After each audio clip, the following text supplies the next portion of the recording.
इहराम की हालत में खुशबू नहीं लगाएंगे, खुशबू की चीजों से बचे रहेंगे, और जानबूझकर नाखून काटना, सर के या कहीं के भी बाल काटना, इससे परहेज करेंगे।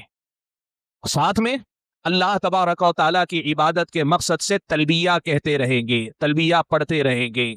और तलबिया क्या है? तलबिया के कई कलिमात हैं, मशहूर कलिमात हैं, वो भी अगर आप याद रखें तो काफी है। लब्बैक अल्लाहुम्मा लब्बैक, लब्बैक ला शरीक लक, लब्बैक इन्नल हम्द वन निअमत लक वल मुल्क ला शरीक लक।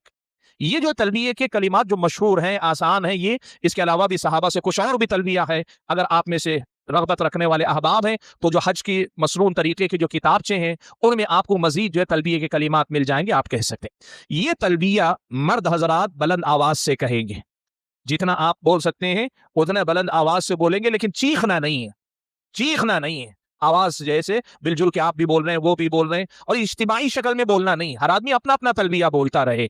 ये तलबिया कहते हुए आप जब आगे जाएंगे उस वक्त तक तलबिया आप कहते रहेंगे, रुक सकते हैं दरमियान में, फिर थोड़ी देर बाद बोल सकते हैं, ऐसे जब तक काबतुल्लाह पे आप नजर ना पड़े आपकी, जब तक तब तक तलबिया कहने का वक्त है। अब इसमें कम ज्यादा जितना आप तलबिया कहते हैं अजर का उतना ही मसला आपके लिए है।